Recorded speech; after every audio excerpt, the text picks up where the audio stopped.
Hello friends. आज हम लोग बात करने वाले हैं म्यूचुअल फंड के इस सीरीज़ में कि देखिए म्यूचुअल फंड में स्मॉल कैप को लेके मैं एक वीडियो बना रहा हूँ, बट उसमें एक बात ध्यान में ये भी समझना पड़ेगा कि देश में बहुत सारे ऐसे लोग हैं जिनका एज अब 50+ हो चुका है, 55 है, 60 है और अपने रिटायरमेंट के एज में वो जा रहे हैं और बहुत ज़्यादा रिस्क नहीं ले सकते हैं और उनको डर लगता है। इसलिए वो क्या करते हैं, इस डर के वजह से वो बैंकों में जाते हैं और थोड़ा भी पैसा अपने स्टॉक मार्केट में इन्वेस्ट नहीं करते हैं और इस बहुत बड़े एक प्रॉफिटेबल जर्नी को मिस करते हैं। तो मेरा इस उद्देश्य इस चैनल का यही है कि मैक्सिमम मैं लोगों को इस मार्केट से अवगत कराऊं, रूबरू कराऊं और थोड़ा सा प्रॉफिट मेरे माध्यम से उनको मिल जाता है तो मुझे बहुत खुशी होगी। तो इसी बात को लेकर मैंने ऐसा एक फंड चुना है जो आप लोगों के सामने कंप्लीट एनालिसिस है। वीडियो को लास्ट तक देखिएगा और सब कुछ क्लियर हो जाएगा कि बैंक एफडी वर्सेस एक ऐसा फंड जिसमें रिस्क बहुत ही कम है और बहुत कम रिस्क पे क्या आप कुछ बेटर रिटर्न पा सकते हैं। आज की वीडियो का यही थीम है, तो वीडियो के अंत तक बने रहिएगा और चैनल को लाइक सब्सक्राइब शेयर जरूर करिएगा। अब आते हैं हम लोग टॉपिक पे। देखिए आज का जो मैंने फंड सेलेक्ट किया है वो है मेरा बहुत प्यारा फंड है ये, मैंने इसमें बहुत इन्वेस्ट किया था पहले भी।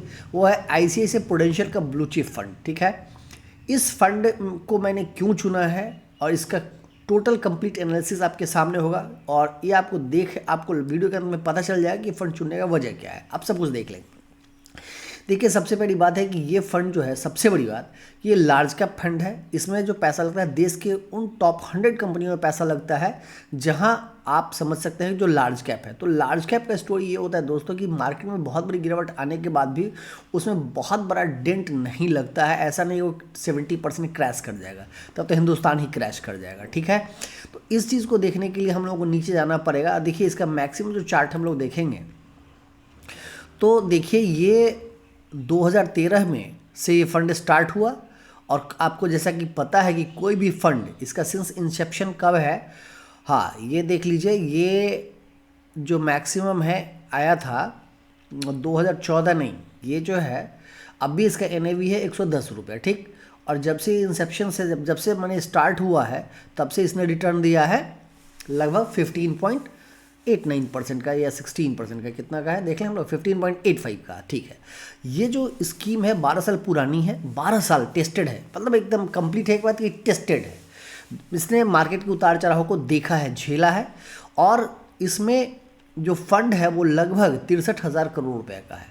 दो खर्चे हैं, जब आप एक्सपेंस रेशियो जो है वो 1% का है, वो रिटर्न आपका जो है एक्सपेंस एडजस्टेड होता है, मतलब आपसे कोई पैसा चार्ज नहीं किया जाता है, आप जो रिटर्न आपको मिलता है वो एक्सपेंस के बाद मिलता है। हाँ एक बात कंफर्म कर लीजिए कि एग्जिट लोन 1% का है, अगर आप 1 साल से पहले निकालते हैं तो 1% आपके टोटल अमाउंट से कट जाएगा।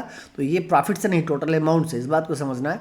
तो व्यू तो थोड़ा लंबा ही होना चाहिए कभी भी। ठीक है, स्टॉक मार्केट अगर आप लार्ज कैप में भी आ रहे हैं तो मिनिमम व्यू आपका 5 ईयर्स का होना चाहिए, 3 to 5 ईयर्स। ठीक है, और ये क्या है, इसकी खासियत क्या क्या है, वो सब मैं सारी बातें बताऊंगा। देखिए अगर आप बैंक में जमा किए हुए थे 10,000 रुपया मंथली इन्वेस्ट लमसम में, मैं बता दूं एक कि मैंने एक चार्ट भी दिया है कि अगर बैंक में आप 10 लाख रुपया जमा किए हुए होते, इसी में 10 लाख, तो क्या होता देखिएगा। बैंक में अगर आपका 10 लाख रुपया रहता और अगर आप 10 वर्ष के लिए होते तो एक डेटा आपके सामने है कि 19 लाख रुपये आपको बैंक में होता और यहाँ आपको 35 लाख रुपया होता। तो मतलब आपका पैसा जो है वहाँ 2 गुना हो और यहाँ 3.5 गुना हो गया। ठीक है, अब देखिएगा यहाँ सबसे बड़ी बात जो मैं बोला कि मैं ये ऐसे लोगों के लिए जिनका एज ज़्यादा हो चुका है, जो ज़्यादा रिस्क मार्केट में नहीं लेना चाहिए, मार्केट में इसलिए नहीं आ रहे हैं, उनको रिस्क से डर लगता है। तो उनके लिए ये है कि देखिए पिछले 1 साल में एवरेज जो इस कैटेगरी का रिटर्न जो है 6 5.5 4.5% नीचे है, बट ये 3.5% का निगेटिव रिटर्न दिया। 3 साल में देख लीजिए 5%, 6 महीने में देखिए 6.82, 36, 1 साल में 10% का ग्रोथ दिया, इसने भी 10.72 का ग्रोथ दिया। 3 साल में देखिए कैटेगरी 13.5, इसने दिया 16.25। देखिए 5 साल में 16%, यहाँ दिया 18.39। 7 वर्ष में क्या हुआ दोस्तों, यहाँ 12%, यहाँ 14%। 10 वर्ष में क्या हुआ, यहाँ 12%, यहाँ 13.5%। मतलब हमेशा इसने अपने लार्ज कैप के टोटल फंडों से एक बेहतर रिटर्न दिया और जब घटने की बारी तो ये कम घटा है। इसका ये पहला प्रूफ है। इसलिए मैंने बोला कि ओल्ड एज के लोगों के लिए, ऐसे लोगों के लिए जिनका एज 50 से 60 के बीच में है, उनके लिए बेस्ट स्कीम है। ठीक है, अब क्या है, इसमें लार्ज कैप में 86% है, मिड कैप में 6% है और स्मॉल कैप में सिर्फ 0.67% है, मतलब 1% से कम एक्सपोजर स्मॉल कैप में है। ठीक है, दूसरी बात क्या है, इंडेक्स फंड, इंडेक्स ईटीएफ किससे बेहतर क्या है कि एक अच्छा फंड मैनेजर मुझे मिल गया। देख रहे हैं HDFC, ICICI bank, Larsen Toubro, Infosys, इन बड़ी बड़ी कंपनियों में पैसा इसमें लगा हुआ है। ठीक, आगे देखिए कुछ रेशियोज होते हैं म्यूचुअल फंड में जब आप इन्वेस्ट करते हैं, कुछ खास रेशियो है जिसको आपको जानना पड़ेगा। खैर उतना आप टेंशन मत लीजिए, मैं बता देता हूँ मोटा मोटी इसका मीनिंग क्या होता है। अल्फा रेशियो का मतलब ये होता है कि इसने कितना परसेंट इस इंडेक्स, बेंचमार्क इंडेक्स, जैसे ये क्या है, इसका बेंचमार्क इंडेक्स यहाँ पे आपको लिखा हुआ मिल जाएगा। देखिएगा यहाँ पे बेंचमार्क इंडेक्स लिखा हुआ है, इसका बेंचमार्क इंडेक्स क्या है, निफ्टी 100 TRI। तो निफ्टी 100 TRI को इसने, इस स्कीम ने क्या किया, कितना उससे कितना अल्फा इनकम जनरेट किया, तो उसे 3.85% इसने आपको अल्फा इनकम जनरेट कर दिया। मतलब क्या हुआ कि अगर आप निफ्टी 100 TRI में डालते उससे 4% लगभग इसने आपको ज़्यादा per month per year income generate करके दिया, तो ये अच्छा है। अगर ये 1% होता या नेगेटिव होता तो कम होता, मतलब जितना ज़्यादा अल्फा उतना बेहतर है। 3.85 वेरी गुड। देखिए आप बैंक में ना 0.25% इंटरेस्ट के लिए बैंक हम लोग घूमते हैं कि यहाँ 0.25, सीनियर सिटीजन के लिए कितना मिल जाता है, बस 0.25%, कहीं कहीं आधा %। उसके लिए लोग क्या करते हैं, सीनियर सिटीजन में हम करा देना है, और यहाँ तक 3.85। शार्प रेशियो क्या होता है, शार्प रेशियो बोला जाता है risk free adjust return, risk adjusted return. मतलब आपने जो पैसा 3.8% बनाया पैसा, इसलिए कितना रिस्क लिया, ठीक है, तो उसको स्टैंडर्ड जो इसका वैल्यूएशन होता है वो 1 होता है, वहाँ 0.92 है, मतलब लेस देन 1 नहीं होना चाहिए, बट 0.92 है, मतलब इसने कितना 0.08% का रिस्क लिया और रिटर्न कितना जनरेट कर दिया, 3.85। Very good. बीटा का क्या मतलब होता है, बीटा का मतलब ये होता है कि वॉलेटिलिटी, अगर मार्केट ऊपर गिर जाता है तो ये कितना ऊपर जाएगा और नीचे आता है तो कितना नीचे जाएगा। तो देखिए हम लोग तो इसमें सेफ इन्वेस्टमेंट के लिए आए हैं कि रिस्क कम हो, तो ऊपर जाने की बात तो छोड़ दीजिए, पहले हमको ये सोचना है नीचे कितना जाएगा। तो बीटा अगर 1 रहता तो इसका मतलब होता कि बेंचमार्क 1% ऊपर तो 1% ऊपर है, ये 1% नीचे तो 1% नीचे, बट ये है 0.88। मतलब अगर मार्केट यहाँ से 10% गिरता है इसका इंडेक्स, तो ये 8.8% ही गिरेगा, ये भी वेरी गुड है। स्टैंडर्ड डिविएशन क्या होता है कि अपने हाई से, अपने मतलब मीडियम रेंज से, मीडियम जो इसका एवरेज रेंज है, एवरेज रेंज, उसे कितना नीचे और कितना ऊपर जा सकता है, ठीक है। तो ये इसका वैल्यू है, तो ये 11.87 है, और सारा का मीनिंग से यहाँ आप देख लीजिए जो मैंने बताया है। Alpha in mutual fund measures क्या है, excess return relative to benchmark index, जो मैंने बताया था, Sharpe ratio equal to fund relative to its risk, higher value significant better risk adjust performance, 1 से ज़्यादा होना चाहिए। मैंने बीटा क्या है, beta mutual fund indicate fund sensitive the market change, a beta over 1 means more volatile.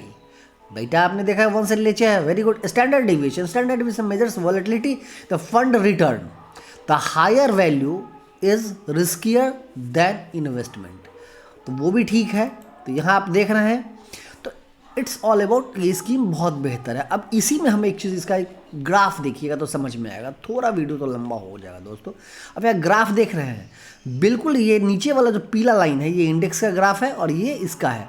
हमेशा इसके साथ साथ धीरे धीरे इसको आउट परफॉर्म करा, धीरे धीरे देख रहा है, गिरने में भी ये यहाँ चला आया, ये भी यहीं है, तो ये एक बहुत, और इसमें कभी भी अपने इंडेक्स के नीचे ये नहीं गया है। अब इसी में आईसीआईसीआई बैंक का एक दूसरा फंड है, मैं उसको भी दिखा देता हूँ आप लोगों को, देखिए आज टोटल ना कंप्लीट एनालिसिस। अब देखिए इसी का एक निफ्टी 50 का इंडेक्स है, जब इसका चार्ट हम लोग देखते हैं तो क्या हुआ है, कभी कभी ये इंडेक्स जो है अपने बेंचमार्क के नीचे आ गया है। और हम लोग, इस वीडियो का उद्देश्य क्या है, इस वीडियो का थीम क्या है कि मुझे रिस्क नहीं लेना है। अगर आपको रिस्क कम से कम लेना है म्यूचुअल फंड में, रिस्क नहीं लेना है ऐसा तो होगा नहीं, अगर आपको कम से कम लेना है तो इसके लिए देखिए ये फंड जो है इंडेक्स फंड, लोग बोलता है इंडेक्स फंड में लगा दो रिस्क कम है, बट यहाँ आप क्या देख रहे हैं ना कि कितना तेज़ी से ये नीचे आ गया ग्राफ, मतलब बहुत मोर वोलेटाइल है ये, मोर वोलेटाइल। और रिटर्न इसने भी हालांकि 14% का दिया है इंसेप्शन से, बट दिक्कत क्या, और इसने कितना दिया है 16% का, थोड़ा ज़्यादा है, बट इसमें प्रॉब्लम क्या आएगा आपको कि ये जो वॉलेटिलिटी है ना, ये एक आम इंसान नहीं झेल सकता है, ठीक है। हालांकि यहाँ पे एग्जिट लोड नील है, एक्सपेंस रेशियो कम है, मतलब आप पैसा निकाल भी लें तो कोई खर्चा आपको नहीं लगना है। बट फिर भी ये जो वॉलेटिलिटी है ना, मार्केट देखिए, मार्केट में पैसा आदमी लूज़ क्यों करता है, मनी वॉलेटिलिटी के कारण।